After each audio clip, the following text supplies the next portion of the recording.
Oi, gente, amigos e amigas, aqui estamos nós com mais um Caminhos da Diversidade. Hoje nós vamos falar um pouquinho sobre a tecnologia assistiva voltada às pessoas com deficiência visual. Vamos também falar um pouquinho mais sobre o artigo 1º e 2º da Lei Brasileira de Inclusão. Hoje, um pouco menos, porque nós vamos apresentar uma entrevista que foi gravada com o deputado Jânio Mendes, autor da lei que criou as carteiras de identidade diferenciadas para pessoas com deficiência, inédita no Brasil e no mundo.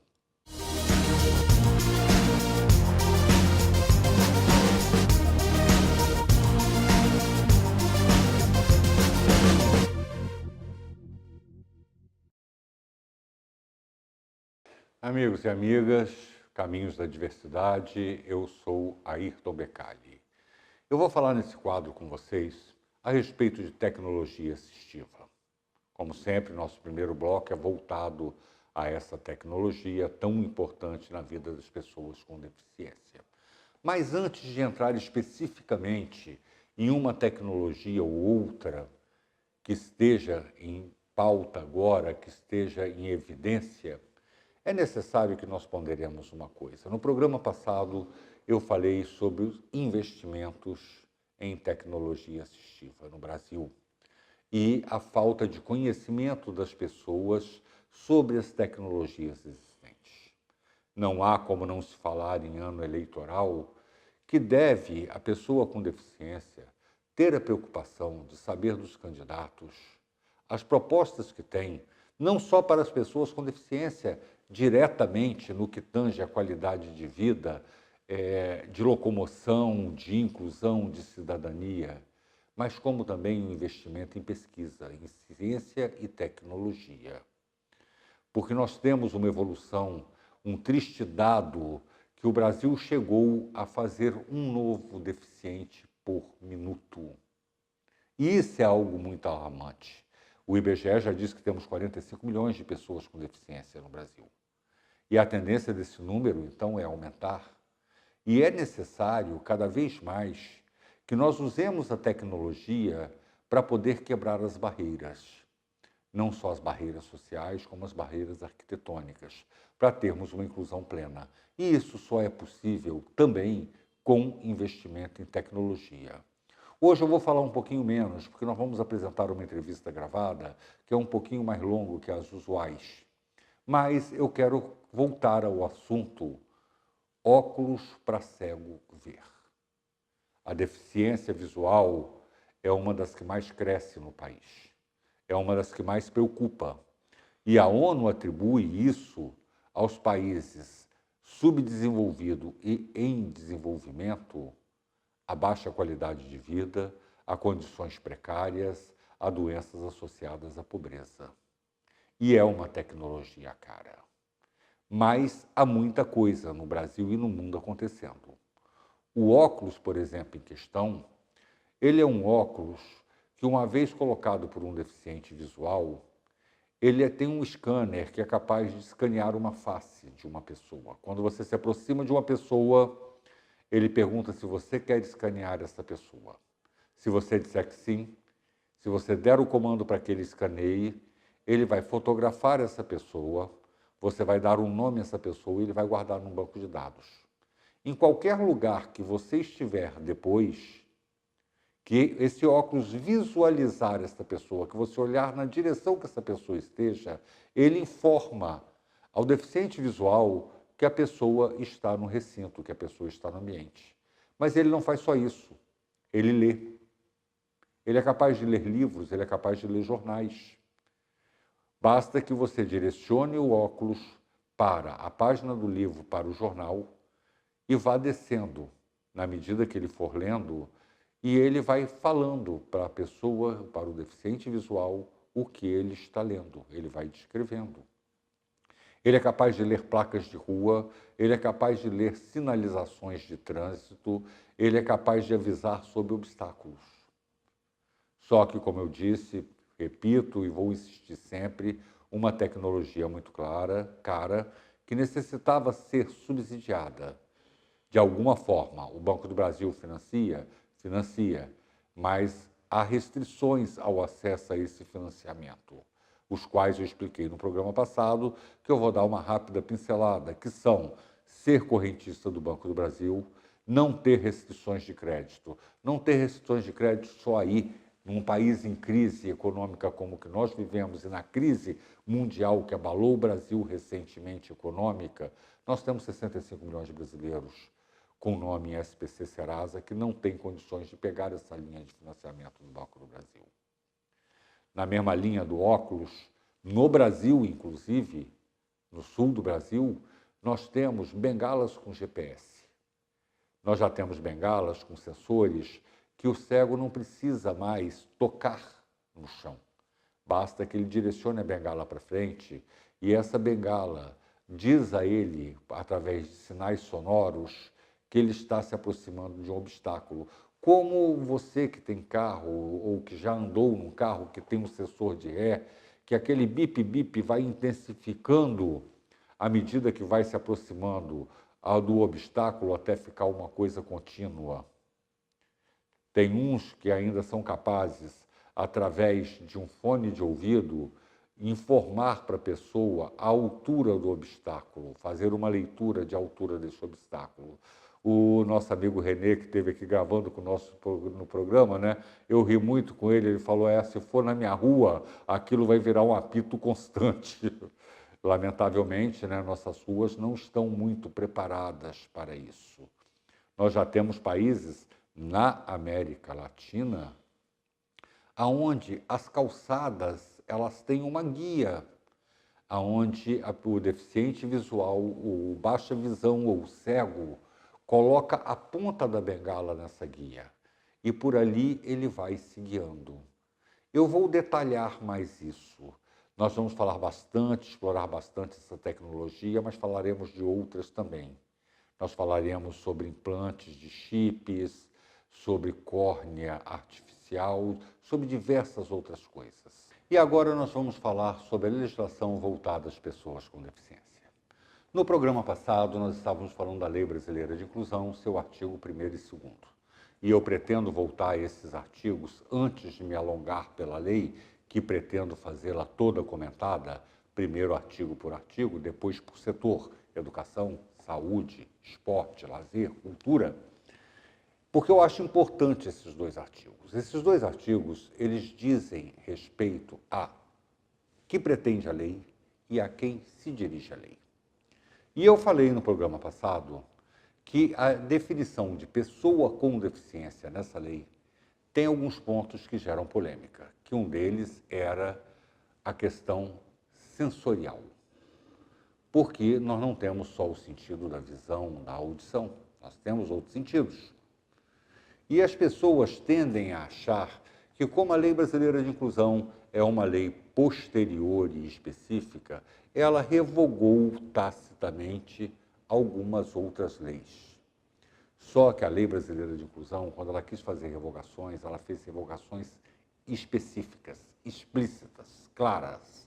Revoga-se isso, revoga-se aquilo outro. E nós temos legislação infraconstitucional em nosso país que define essas deficiências.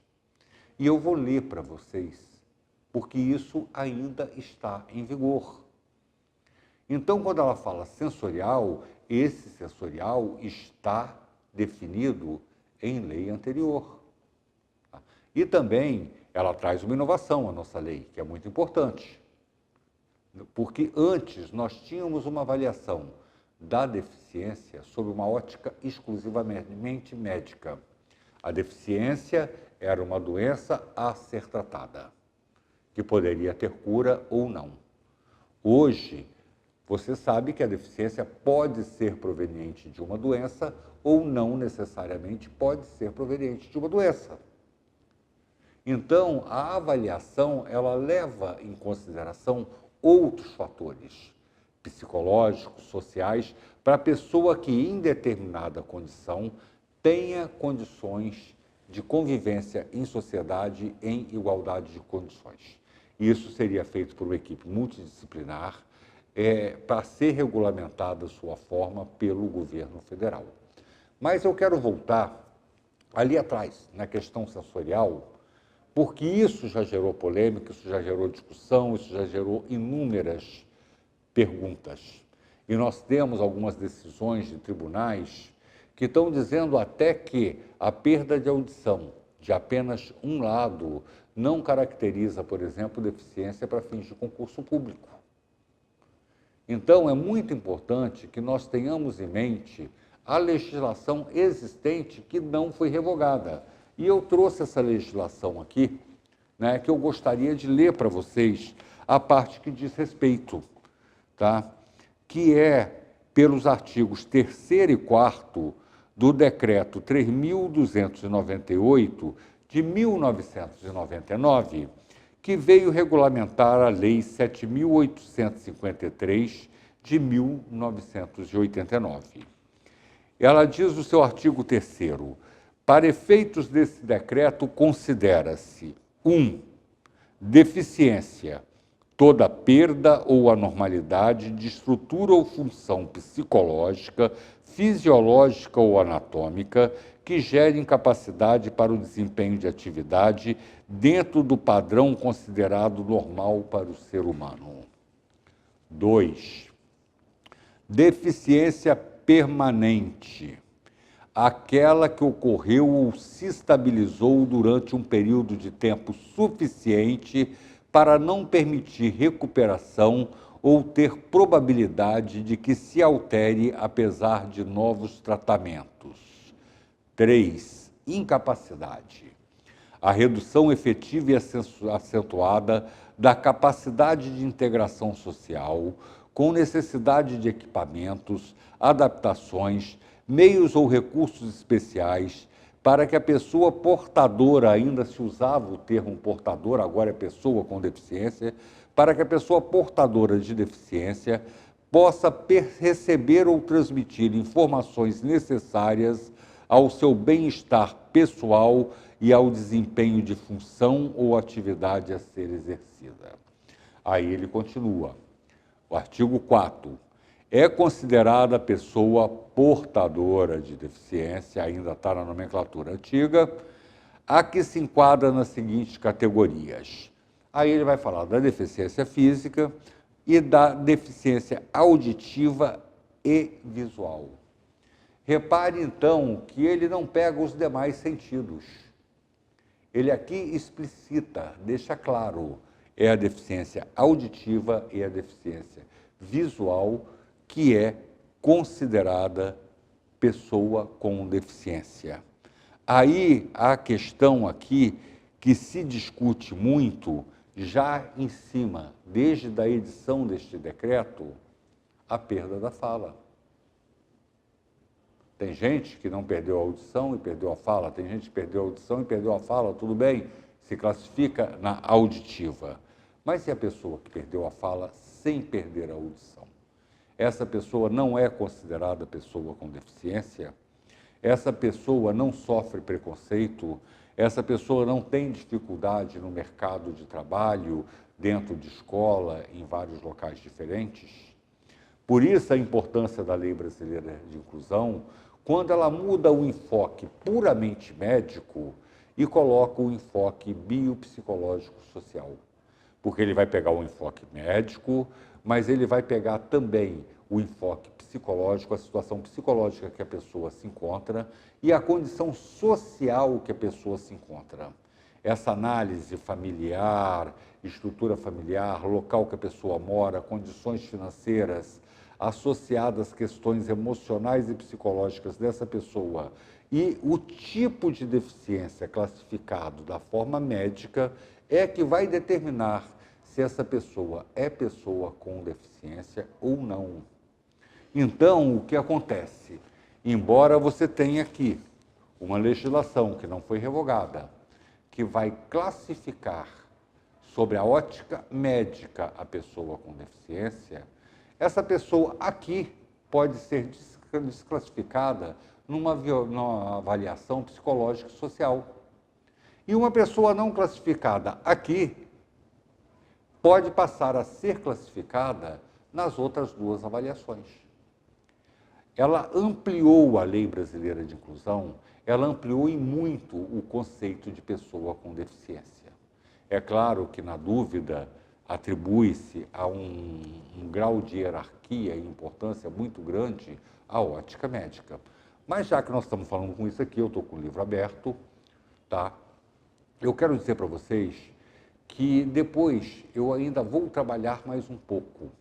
Eu vou trabalhar cada item desse, a deficiência física, a deficiência auditiva, a deficiência visual, a deficiência mental, que ele classifica a deficiência mental, ele subdivide, e depois nós vamos fazer uma análise de como isso pode ser ou não deficiência a partir da ótica social e psicológica. É muito importante que, antes que partamos para outras avaliações dos demais artigos da lei, ou condensado por categoria, né, por classe, educação, cultura, lazer, que nós deixemos bem claro esses dois artigos tão importantes.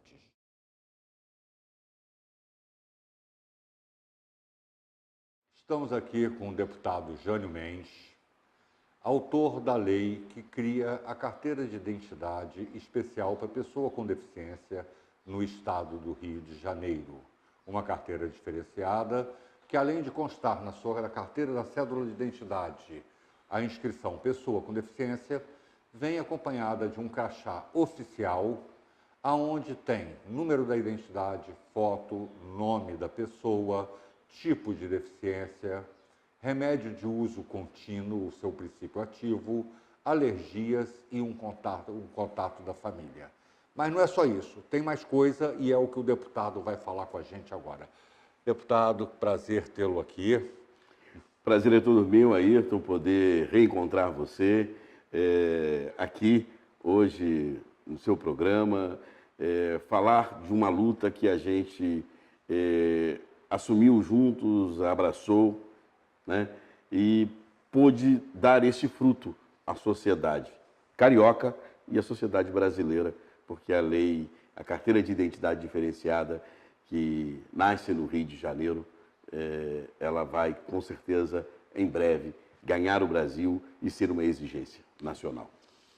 Deputado, é muito interessante essa sua fala, né? Deixa eu até esclarecer uma coisa, tá? Por enquanto, a gente está fazendo uma coleta de imagens de arquivo, né? O programa a gente pretende lançar mais para o final do ano, mas é importante a gente não perder o gancho desse momento, né? Tem um mês, mais ou menos, que a carteira foi lançada e a repercussão foi muito grande, né? Na imprensa, nas redes sociais. Inclusive, eu estou sabendo que outros estados já estão fazendo o planejamento de implementar esta carteira ao modelo implementado no Rio de Janeiro. Olha, Ayrton, esse é um processo natural, né? Eu já recebi em meu gabinete contatos de parlamentares da região sul do país, do Nordeste, né? Buscando informações, subsídios, cópia do projeto para implementar nas suas assembleias legislativas. E por isso que eu me refiro, né, que em breve, talvez quando você já estiver com o seu programa no ar, essa já há de ser uma realidade nacional, porque essa é uma exigência que corre silenciosa, né, até que alguém levante e proclame que é possível trabalhar a inclusão da pessoa com deficiência, trazendo num documento único a eliminação de todas as burocracias. De a cada direito que a pessoa com deficiência for buscar, tem que buscar um laudo médico, tem que levar uma pasta com diversos documentos para provar que ela é uma pessoa com deficiência e aí iniciar um processo para acessar direito. Então, essa carteira de identidade diferenciada é o passaporte para a cidadania, né, da pessoa com deficiência. Então, eu não tenho dúvidas de que os demais estados da federação, deve o governo federal até através do seu órgão nacional, baixar uma determinação para que os estados brasileiros possam aderir a essa regulamentação. O CONATRAN já fez agora algumas alterações na carteira de identidade para que ela traga alguns documentos necessários, ampliando, nós tivemos a questão do tipo sanguíneo, depois a questão do CPF, né? E agora há mais uma ampliação para que ela seja um documento único, né? E quando a gente, aqui no Rio de Janeiro, aprova essa carteira de identidade diferenciada para a pessoa com deficiência, trazendo próprios dados que são seus, como o Vinícius bem coloca, né? Uma carteira verdadeira, né? Que revele exatamente o que a pessoa é, né? Eu não tenho dúvida nenhuma que essa determinação nacional vai ser baixada dentro em breve aí. Então a gente tem um orgulho muito grande de ter participado dessa luta, de ter dado esse pontapé inicial. Sensibilizados que fomos, né? Aqui na cidade de Maricá, né? No dia 21 de setembro de 2017, né? Dia de conscientização de luta da pessoa com deficiência, né? Embaixo de uma árvore na praça central de Maricá, quando as pessoas estavam ali se mobilizando, e você, né, me trouxe essa sugestão, né? A gente imediatamente, ainda no caminho, né, de Maricá para a Assembleia Legislativa, eu conversava com a Laísa, nossa advogada do gabinete, que trabalha na assessoria, e quando lá cheguei, já estávamos com uma minuta pronta, fizemos alguns ajustes, encaminhei para você, e naquele mesmo dia protocolamos o projeto de lei, que tramitou. Em 6 meses nós tivemos a lei aprovada, né? Eu agradeço também, acho que o primeiro passo grande foi sensibilizar os parlamentares para a causa, e a gente conseguiu fazer essa sensibilização e ter essa aprovação por unanimidade. E depois um outro passo, né? Sensibilizar o órgão, o Detran, para essa causa. E mais uma vez você indo lá comigo nas audiências, participando, né? E a gente conseguiu a adesão, né, do presidente à época, né? Presidente do Detran, o Vinícius, e de todo o corpo diretivo do Detran, que se empenhou para que em um mês nós tivéssemos, da aprovação da lei, da sanção da lei, a sua regulamentação, ao lançamento da carteira de identidade diferenciada. Então, eu acho que é esse processo de construção legislativa, de elaboração legislativa, que parte de um anseio da sociedade, né, que vem de uma causa legítima. O legislador ele não pode, e isso a carteira de identidade diferenciada traz com muita clareza, né? A lei não pode nascer da cabeça do legislador, pura e simplesmente, né? Ela tem que vir do sentimento, do desejo, né, daquele público-alvo a ser alcançado, para que ela possa ter efetividade, para que ela possa pegar, senão é uma lei vazia, né? Então, eu acho que foi isso, né, todo esse significado, né, que permitiu que ela tivesse esta eficácia, né? Eu estou no mandato de deputado estadual, já há 2 legislaturas, né? E a Assembleia Legislativa tem uma comissão do Cumpra-se, né, que é para poder fiscalizar o cumprimento das leis. Porque quem rega as leis aprovadas, né, o Legislativo tem uma produção legislativa muito grande. Leis que pegam e leis que não pegam. 95% das leis não pegam. Apenas 5% pegam, né? Desses 5% que pegam, 99% tem que ser no tranco, tem que ser na cobrança, tem que ser na exigência. Esta não. Esta, naturalmente, o órgão que emite a carteira de identidade viu a sua necessidade, viu a sua importância, né? A comunidade que busca aderiu, os familiares, as pessoas com deficiência, né? A mídia, a grande mídia, ela assimilou, ela aceitou, né? Durante o lançamento, a gente teve a oportunidade de ter destaque em toda a rede de mídia nacional e internacional, né?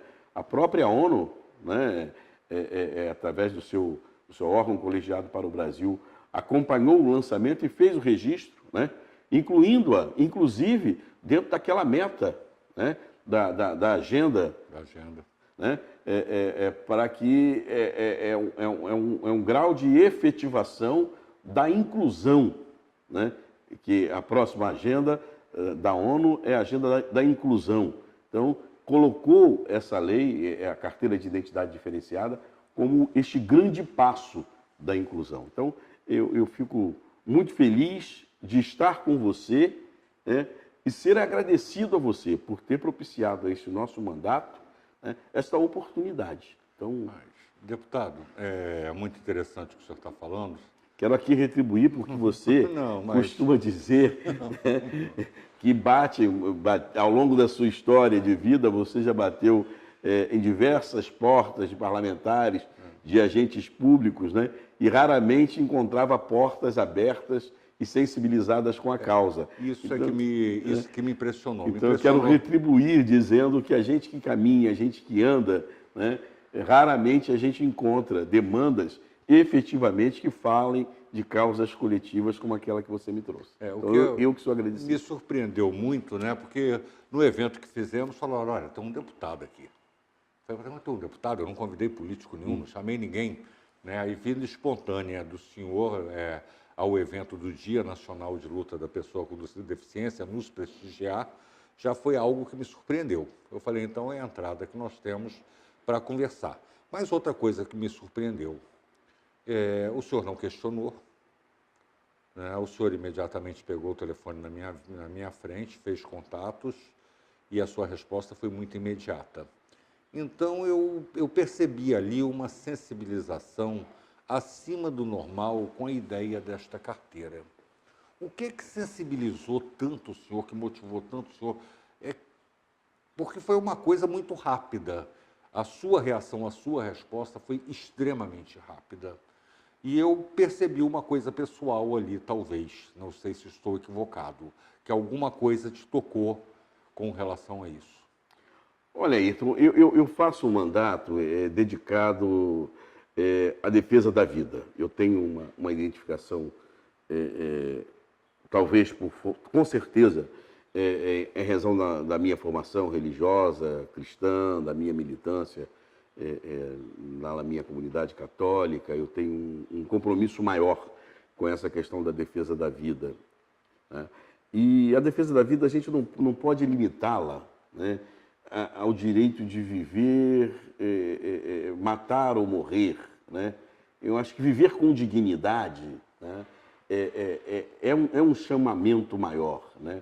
E todas as vezes que me aparece uma causa, e deixa aqui te aproveitar e fazer aqui uma referência, que me aparece uma causa vinda exatamente de uma pessoa que vivencia aquele determinado problema e que busca uma solução, eu tenho, por natureza minha, aderir de imediato e assumir como minha aquela causa. Por isso a dedicação. Eu, há aproximadamente 6 anos atrás, eu fui fazer uma visita ao PROCON. E lá encontrei uma jovem, né, com deficiência visual, né, e ela me dizia assim, senhor deputado, eu estou muito triste, porque eu fui fazer um concurso público ontem e perdi 3 questões. Porque a questão dizia o seguinte, olhando a figura da direita com a figura da esquerda, assinale as alternativas. Como eu, que sou uma deficiente visual, vou olhar 2 figuras. Então, eu perdi 3 questões. Estou em desigualdade.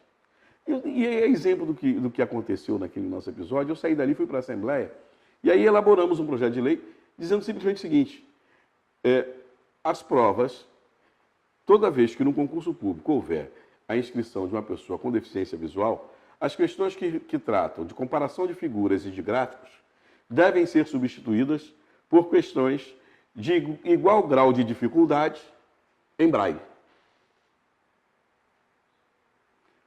Para que haja exatamente essa igualdade, né? E a partir dali, o que aconteceu? Os concursos públicos do Estado, uma forma de cumprir a lei, foi eliminar as comparações. Assim, hoje, todas as provas são traduzidas, né, para que a pessoa com deficiência visual ela possa ter igualdade de condição na concorrência de uma prova de um concurso público. Então, essa relação que a gente faz do legislador, nessa interlocução com aquele que vem trazer uma demanda, a primeira sensibilidade é olhar e ver a condição da pessoa. E foi isso que me fez aderir, engajar e te dar uma pronta resposta. Não te conheci aquele dia e me vi obrigado a te responder. Sabe que não está mais pela livre. sua adesão à causa. Já sabe que até não tá pela mais maneira livre, né? dura e incisiva como você me interpelou. Sabe que não está mais Aquele livre tipo- da gente. Aquele tipo assim, eu não te convidei aqui. gente, Aquela censura firme. Eu peguei o deputado na frente Já de olhou todo assim, é mundo, mais um aproveitador querendo Joguei. pegar carona. joguei o microfone na mão dele. Fala aqui o que você...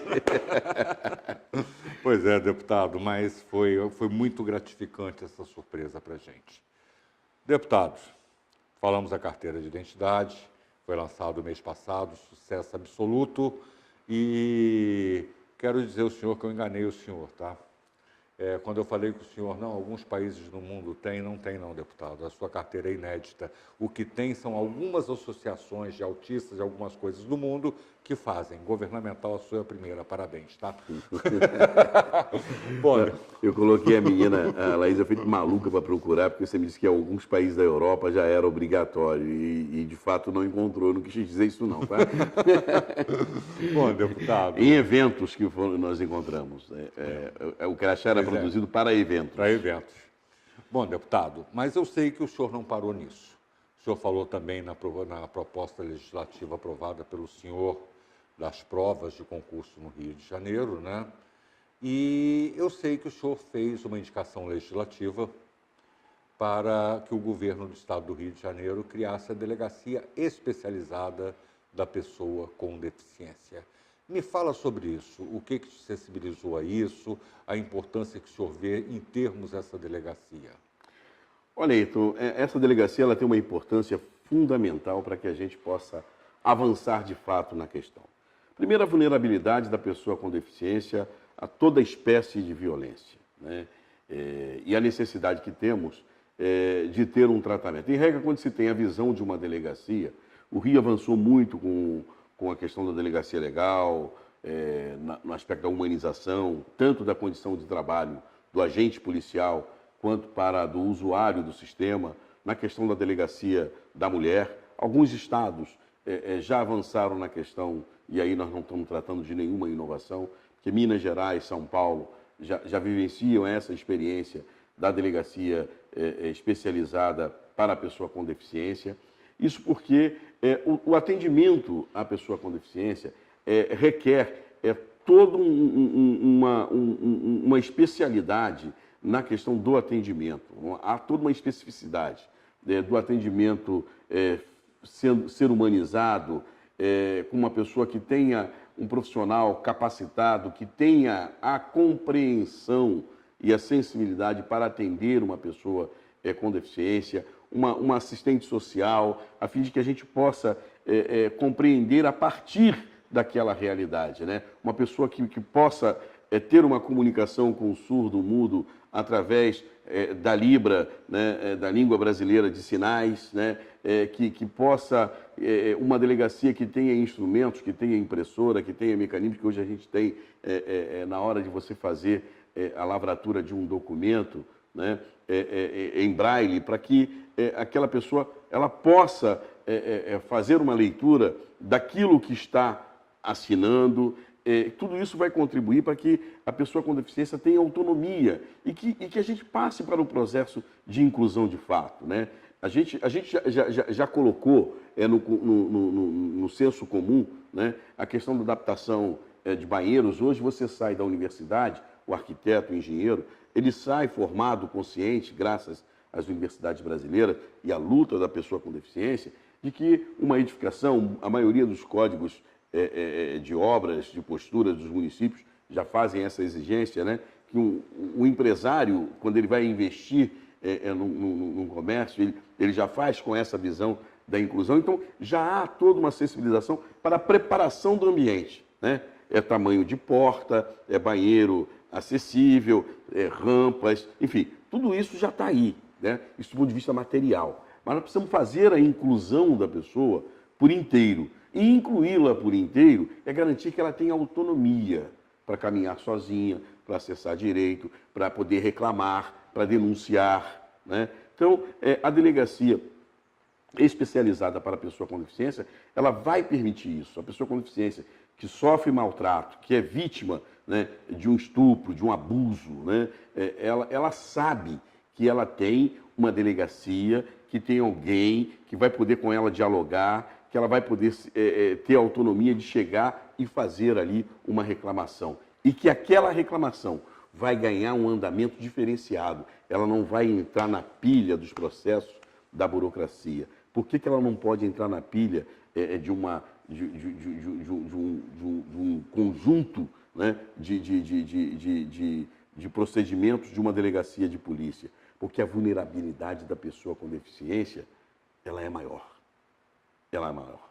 Porque uma pessoa que tem dificuldade de locomoção, ela não consegue se desvencilhar da garra de um agressor com a mesma facilidade de uma pessoa que não tem a dificuldade de locomoção, né? Uma pessoa que tem a dificuldade da fala, ela não pode gritar quando agredida, né? Ela sofre em silêncio, ela amarga aquela agressão em silêncio, porque ela não grita, ela não fala. Uma pessoa que tem uma deficiência visual, ela não consegue encontrar caminhos, né, para fugir de uma situação de uma agressão. Então, por tudo isso, ela precisa de ter esse atendimento, esse tratamento diferenciado. E também as pessoas, né, sensibilizadas com a causa, né, que testemunham agressões, vizinho, né, aquela pessoa que vê uma pessoa que sofre calado ali, no silêncio, uma agressão, ela saber que ela tem uma delegacia especializada, que vai ter alguém que imediatamente, ao receber aquela denúncia, vai ao local, né, libertar a vítima do agressor,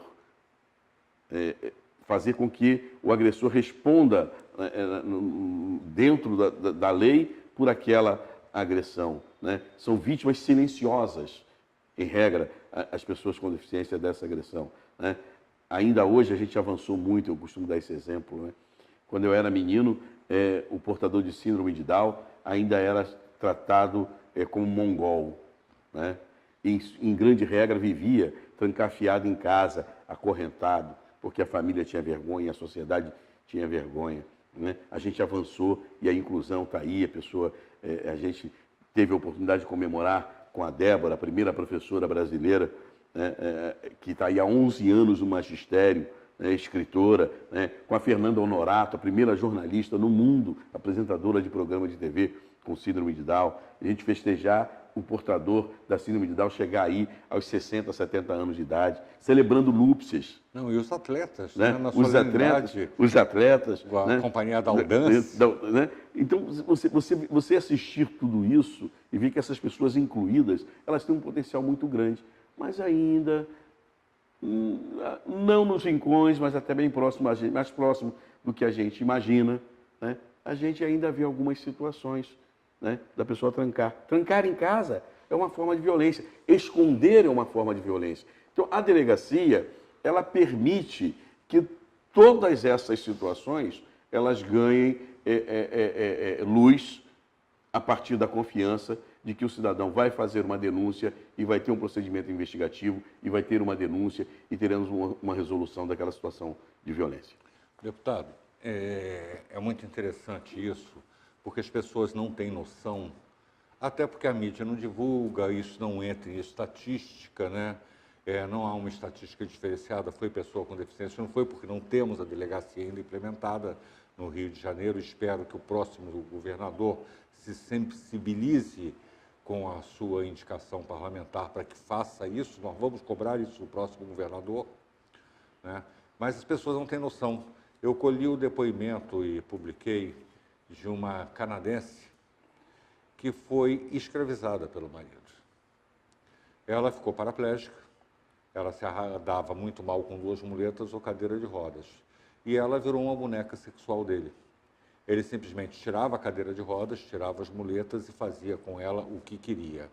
E foram vizinhos que acabaram denunciando. O que ele queria e o que ela não queria. Exatamente. Então, assim, há coisas tão absurdas que as pessoas não têm nem noção. De se chegar na delegacia com um paciente cognitivo e dizer, olha, eu estou suspeitando que ele sofreu uma violência sexual porque ele falou isso, isso e isso. E chegar um parente, porque geralmente essa coisa acontece num entorno muito próximo da pessoa, e dizer, não, ele é maluco, ele é doente, ele toma remédio, está aqui a receita, está aqui o atestado. Essa coisa é muito séria, você não tem pessoas especializadas para conversar com essa adolescente, com esse adolescente, com essa adulta, esse adulto, né? Isso é muito importante para a gente, realmente. Agora, o senhor falou dessa questão, uma das coisas também que submete muito a pessoa com deficiência é a dependência financeira. E eu sei que o senhor está mexendo, o senhor já falou comigo, os seus assessores já falaram comigo, tentando visualizar uma forma de geração de renda, de emprego. O senhor pode falar para a gente um pouquinho disso ou é segredo de Estado? Não, a gente já apresentou, a gente já protocolou o projeto de lei que trata da reserva de vagas em concurso público e em cargos comissionados, né, para a pessoa com deficiência. Né? Da mesma maneira que a gente tem toda essa luta da sociedade, esse avanço significativo da política de cotas, né? A gente trabalhar a questão da reserva de vagas dos concursos públicos oficiais e também nos cargos comissionados. Por que a importância dos cargos comissionados e contratos? Né? Porque você regular sob concurso público é fácil. Ponto. Está lá, já consagrada a questão da reserva de vagas. Só que as prefeituras, os governos do Estado, em regra, eles fogem do servidor efetivo para o cargo comissionado e para o contrato. Então, quando eles fazem essa fuga, é necessário que ali haja amarração e a obrigatoriedade dessa reserva de vagas. Por isso, a gente está trabalhando a ampliação da lei do concurso público nesse aspecto. E aí, o que a gente vai ter que acelerar? Com isso, há uma garantia de vagas. Né? Por exemplo, a Prefeitura de Cabo Frio tem 2.000 cargos comissionados, 5% reservados à pessoa com deficiência. A Prefeitura de Maricá tem 900 cargos comissionados, 5% reservados à pessoa com deficiência. Agora, 5% de todos. Aí, a gente vai ter que trabalhar junto com as prefeituras a questão da formação. Né? Prepará-las para inseri-las nesse mercado de trabalho. Esse é um grande desafio que a gente vai precisar de muita mobilização e luta. Deputado, nosso tempo está acabando. Eu agradeço muito o senhor ter me concedido essa entrevista, ter se dado o trabalho de vir aqui. A gente está começando a preparar o nosso programa, espero que em breve no ar. Eu gostaria que o senhor deixasse um recado para as pessoas, o que o senhor quiser. Queria, em primeiro lugar, agradecer a oportunidade de te conhecer, de você ter sido uma janela que me permitiu olhar o mundo de forma diferenciada, no universo da pessoa com deficiência. Quero dizer às pessoas que estão nos acompanhando, assumam esse programa e tratem-o como uma janela para te permitir oportunidades, para te permitir um olhar inclusivo, para te permitir um olhar diferenciado. E assim a gente vai junto construir uma nova sociedade. Obrigado a você, Ayrton. Obrigado, deputado. Prazer imenso te ter comigo aqui. Conte sempre comigo. Não vou largar do teu pé, pode ter certeza disso. Gente, acabamos de assistir a entrevista gravada com o deputado Jânio Mendes, autor das carteiras de identidade diferenciadas para pessoas com deficiência, que está virando referência no Brasil e no mundo. Voltaremos a semana que vem com mais um Caminhos da Diversidade, aqui no Canal 10, com você em qualquer lugar, a todo instante.